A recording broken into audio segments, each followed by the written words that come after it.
ध्यान सुनना हमारे। सोमवार की प्रदोष पड़ती है तो शंकर भगवान कैलाश पर निवास करते हैं। हमारे यहाँ कहते हैं सोमवार की जो प्रदोष पड़ती है वो इच्छा पूर्ति करती है। शुक्ल पक्ष में जो प्रदोष पड़ती है वो लक्ष्मी की वृद्धि के लिए होती है। कृष्ण पक्ष में जो प्रदोष पड़ती है वो रोग और बीमारी को मिटाने की होती है। तो जितने उपाय आपको प्रदोष के बताए जाते हैं उस हिसाब से आप करो कि शुक्ल पक्ष की प्रदोष है तो लक्ष्मी का कोई उपाय करना है तो हमें शुक्ल पक्ष की प्रदोष पे करना है। अगर हमें बीमारी से निपटने का कोई इलाज करना है या कोई उपाय करना है तो उसको कृष्ण पक्ष की प्रदोष पर करना है। अब शुक्ल पक्ष की प्रदोष, उसकी प्रदोष का दिन था, बैठा हुआ था।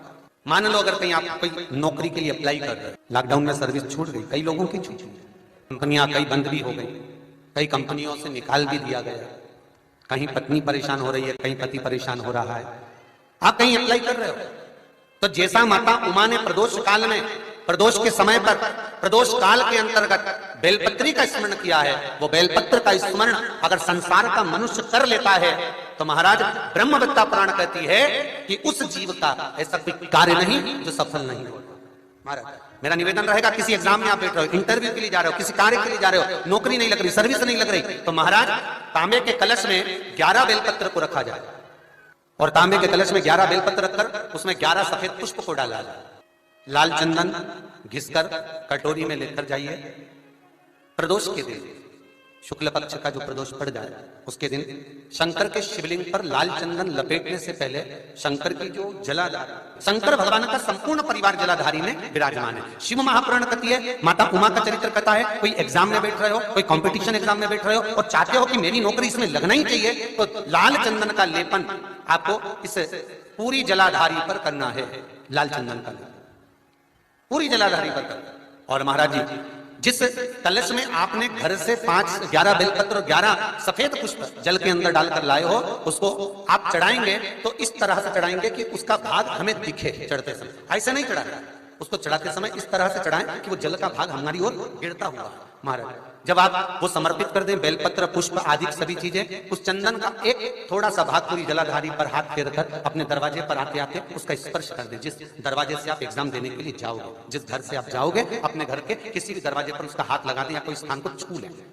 जिसको आप दरवाजे को खोलकर, दरवाजे को स्पर्श कर या दीवार को छूकर या अलमारी को छूकर, जिसको भी छूकर आप जाओगे उसका स्पर्श कर लेना। फिर आपको कुछ नहीं करना है, उमा और महेश ही सब कुछ करेंगे, जो उनको करना है सब साथ। 12 महीने प्रदोष आती है, 12 महीने शिवरात्रि आती है, प्रदोष को ही शिवरात्रि का भाव है। 12 महीने आते हैं।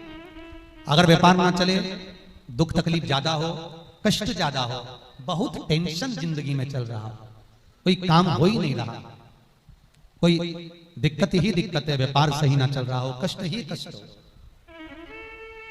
और यहां तक है अगर बीमारी ने भी घेर रखा हो और बहुत जिंदगी में दुख चल रहा हो, कहीं मत जाना, प्रत्येक महीने प्रदोष आती है, हर महीने शिवरात्रि प्रदोष आती है। 1 लोटा पानी, 5 बेलपत्र, 5 बेलपत्र, 1 शमी पत्र, 1 शमी पत्र, 5 बेलपत्र तांबे के लोटे में जल में डाल लीजिए, 7 तने अक्षत के, आखे अक्षत के डाल लीजिए। और प्रदोष काल में, प्रदोष काल जो शाम का समय होता है, प्रदोष काल में भगवान शंकर के मंदिर जाकर पांव में चप्पल पहनकर ना जाइए, घर में घी का दिया लगाकर कलश लेकर शिव के मंदिर में चले जाइए। शिव मंदिर में दिया नहीं लगाना है, आपको केवल घर में दिया लगाकर जाना है। और शंकर जी के मंदिर में वो ऐसा कैसा ही पानी पूरा उंडेल कर डालकर शिवलिंग पर आ जाए, झोली पसार कर प्रणाम करिए, शंकर की देहली पर 2 मिनट बैठकर ओम नमः शिवाय का स्मरण कर लीजिए।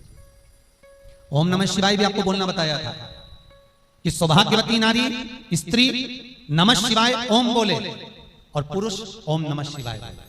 अगर पति और पत्नी दोनों बैठकर जाप कर रहे हैं तो दोनों ओम नमः शिवाय बोल सकते हैं, पर नारी अगर अकेले बैठकर स्मरण कर रही है तो नमः शिवाय ओम। आप जब नमः शिवाय ओम बोलना चालू करेंगे तो ओम अपने आप ही आगे आ जाएगा। बोल कर देखिए, नमः शिवाय ओम, नमः शिवाय ओम, नमः शिवाय ओम, नमः शिवाय ओम, नमः शिवाय, नमः शिवाय से चालू करा, ओम अपने आप आगे आ जाएगा। पर पुरुष जब जब जाप करे ओम नमः शिवाय बोले, पति पत्नी दोनों बैठकर जाप कर रहे हैं तो ओम नमः शिवाय बोल सकते हैं। केवल स्त्री जाप कर रही है तो नमः शिवाय ओम, नमः शिवाय ओम, नमः शिवाय ओम, नमः शिवाय ओम, नमः शिवाय ओम अपने आप आ गया। 5 बार, 3 बार, 7 बार कुछ देर शिव के मंदिर में प्रदोष काल में, प्रदोष के समय पर, प्रदोष के दिन बैठकर शिव नाम का जाप करें। जल का पात्र वापस घर में ले आए और बड़े प्रेम से अगले महीने फिर प्रदोष के दिन, फिर प्रदोष काल में शिव के द्वारे जाना, फिर विनती करें, कहीं मत जाना, केवल शंकर की शरण में जाना, उससे कहना, उससे निवेदन करना, मुझे विश्वास है मेरे शंभू पर। स्कंद पुराण कहती है, शिव महापुराण कहती है, अगर आपने 2 या 3 या 4 प्रदोष ही कर लिए तो मेरा महाकाल बाबा आपकी झोली तो भर ही देगा खुशी से। 2, 3, 4 बस बहुत, पूरे साल की तो आप करना, छोड़ना मत। अगर बाबा देवी दे तो पूरा साल तो करना ही करना, बीच में नहीं छोड़ना बाबा।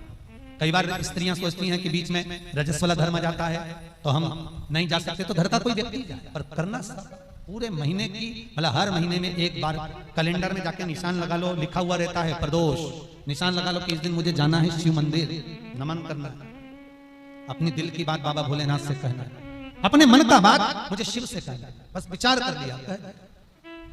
और मैं निवेदन करूंगा, जितने लोग जल चढ़ाएंगे और दिल से अगर आपने मांगा है तो बाबा आपको इतना धन तो जरूर देगा कि एक बार शिव महापुराण आप भी कराएंगे, ये पक्का।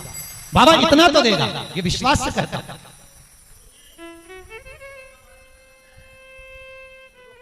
हाँ, आपका मन है करना हो तो करो, नहीं तो यहाँ तो हमारे यहाँ तो शिव महापुराण की कथा कहती है, तुम्हारा भाव पड़े वैसा करो। पर प्रदोष का जो नियम बताया है, शंकर का अनुमोदन जो बताया है, वो कर सकते। शिव का स्मरण, शंकर का, बाबा इतना तो जरूर देगा कि एक बार आप भी हिम्मत कर सकोगे कि मुझे शिव पुराण कराना है, और शिव कराएंगे और शंकर ही सुनाएंगे, वो देगा तो होगा।